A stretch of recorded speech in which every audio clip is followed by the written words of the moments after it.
వి gold trusted gold buyers తాకట్టులో ఉన్న బంగారాన్ని విడిపించి ఈ రోజు ఉన్న మార్కెట్ ధరకే కొనబడును. మరిన్ని వివరాలకు సంప్రదించండి 77107720. శాంతమైనటువంటి రాష్ట్రం ఆంధ్రప్రదేశ్ రాష్ట్రం. ఇవాళ నేను ప్రతిపక్ష నాయకుడిని అని చెప్పుకునేటువంటి వ్యక్తి నెల్లూరు జిల్లాకు వస్తున్నాడు. ప్రజల్ని పరామర్శించడానికా, ప్రజలు ఎలా ఉన్నారని చూడటానికా కాదు, జైల్లో ఉన్నటువంటి తన సహచరులను పరామర్శించడానికి.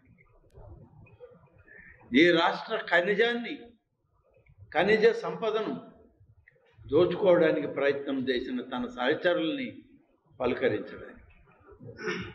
రాష్ట్రంలో జరిగేటువంటి అన్ని అక్రమాలకు, ఎక్కడ ఏది జరిగినా, దౌర్జన్యాలు జరిగినా, దోపిడీలు జరిగినా, హత్యలు జరిగినా అక్కడికి వెళ్ళి తన వాళ్ళను పరామర్శించుకొని రావడాన్ని చూస్తే ఈ రాష్ట్రం శాంతి భద్రతలను కాపాడేటువంటి ఈ ప్రభుత్వానికి అడ్డు తగలడానికే తను చేసే ప్రయత్నం అని చెప్పి ఈరోజు అర్థమవుతాం.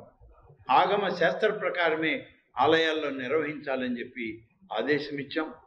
ధూపదీప నైవేద్యం ప్రకారం గతంలో 5,000 రూపాయలు ఇస్తున్నటువంటి ఆలయాల్ని సంఖ్యను పెంచి ఇవాళ 5,523 ఆలయాల్లో 10,000 రూపాయలు ధూపదీప నైవేద్యాలు ఇవ్వడానికి ఇవాళ ఏర్పాటు చేశాం. చిన్న ఆలయాల్లో, చిన్న గ్రామాల్లో కూడా పవిత్రత రావాలి అని చెప్పి ఈ కార్యక్రమం తలపెట్టాం. మేము వచ్చాక 206 ఆలయాల్లో పునర్నిర్మాణ కార్యక్రమాలను మొదలుపెట్టాం. ఇవాళ అన్ని పనులు కలిపి 998 పనులు ఈ దేవాదాయ శాఖలో పునర్నిర్మాణ కార్యక్రమాలకి 772 కోట్ల రూపాయలను వెచ్చించి ఇవాళ పనులు చేస్తూ ఉన్నాం.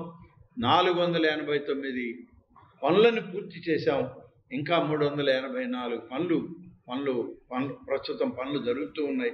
ఒక 125 ఇంకా మొదలు పెట్టాల్సింది ఉంది. ఇండియా పాకిస్తాన్ ఉద్రిక్తతలపై లేటెస్ట్ అప్డేట్స్ కోసం డౌన్లోడ్ చేసుకోండి RTV లైవ్ యాప్.